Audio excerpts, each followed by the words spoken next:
Welcome to 9+ news. నేను Ravichandra. Future సిటీని మన కోసమే కాదు, మన తర్వాతి తరాల కోసం, ఆ తర్వాతి తరాల కోసం కూడా నిర్మిస్తున్నామని సీఎం రేవంత్ రెడ్డి అన్నారు. ఫ్యూచర్ సిటీ డెవలప్మెంట్ అథారిటీ కార్యాలయాన్ని ఆయన ప్రారంభించారు. ఈ సందర్భంగా సీఎం మాట్లాడుతూ ఫ్యూచర్ సిటీని న్యూయార్క్, టోక్యో, సింగపూర్ నగరాలకు దీటుగా నిర్మిస్తామని ధీమాగా చెప్పారు. కార్యాలయాన్ని 150 రోజుల్లో నిర్మించిన అధికారులను ప్రశంసించారు.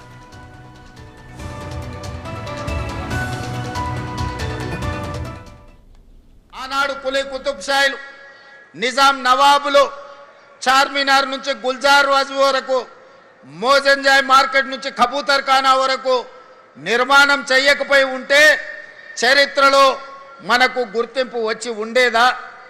ఆనాడు 1908లో తుఫాను వచ్చి వేలాది మంది ప్రాణాలు కోల్పోతే చలించిపోయిన నిజాం సర్కార్ గండిపేట హిమాయత్ సాగర్ నిర్మించడమే కాకుండా మూసా ఈసా నదుల యొక్క ప్రవాహాన్ని నగరం మీద ఉప్పెనై కప్పేయకుండా మూసీ నదిని ఆనాడు నిర్మించబట్టే కదా ఈనాడు చరిత్రలో గొప్ప నగరంగా మనం రాణించగలిగినాం. సికింద్రాబాద్ కంటోన్మెంట్ ప్రాంతంలో ఆర్మీని నివసించడానికి ఆర్మీ ఉత్పత్తి చేసిన యుద్ధ సామాగ్రిని అక్కడ దాచుకోవడం వల్లనే కదా ఈనాడు శత్రు దుర్భేద్యమైన నగరంగా మన జంట నగరాలు నారినిచ్చినాయి. అదేవిధంగా స్వతంత్రం వచ్చిన తర్వాత ఆనాటి ముఖ్యమంత్రులు ఆలోచన చేసి భవిష్యత్ ప్రణాళికలకు కార్యాచరణ చేసి సైబరాబాద్ నగరాన్ని నిర్మించి సైబరాబాద్ అనే ఒక గొప్ప నగరాన్ని ఈనాడు ప్రపంచానికి అందించిండ్రు కదా. ఆ రోజు కూడా హైటెక్ సిటీ అంటే నవ్వినోళ్ళు ఉన్నారు, ఔటర్ రింగ్ రోడ్డుని అడ్డుకున్న వాళ్ళు ఉన్నారు, అంతర్జాతీయ ఎయిర్పోర్ట్ వద్దే వద్దని పట్టుబట్టిన వాళ్ళు ఉన్నారు, ఐటీ కంపెనీలు, ఫార్మా కంపెనీలు మాకు వద్దే వద్దు, జీనోమ్ వ్యాలీ మాకు అవసరమే లేదు అని చెప్పిన వాళ్ళు ఉన్నారు. ఆనాడు అభివృద్ధిని అడ్డుకోవాలని, ఈ నగరం అభివృద్ధి చెందొద్దు, ఈ ప్రజలు బాగుపడొద్దని ఆనాడు కూడా కుట్రలు కుతంత్రాలు చేసి కడుపులో విషం, మూసీలో ఉన్న కాలుష్యానికంటే ఎక్కువగా పెట్టుకొని విషం జమ్మిన నాయకులు కూడా ఆనాడు ఉన్నారు.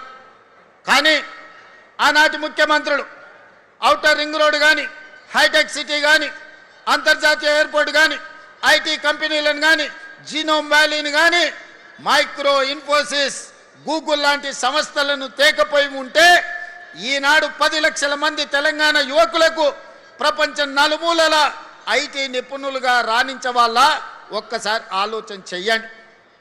అదేవిధంగా ఆనాటి నుంచి ఈనాటి వరకు రామాయణంలో రావణాసురుడు ఉన్నట్టుగా ఈనాడు మన నగర అభివృద్ధిలో రావణాసురులు, మారీచులు, సుబాహులు, శుక్రాచార్యులు అందరూ ఉన్నారు. శుక్రాచార్యుడు ఫామ్ హౌస్లో వండిండు, మారీచుడిని, సుబాహుల్ని మన మీదికి వదిలిండు.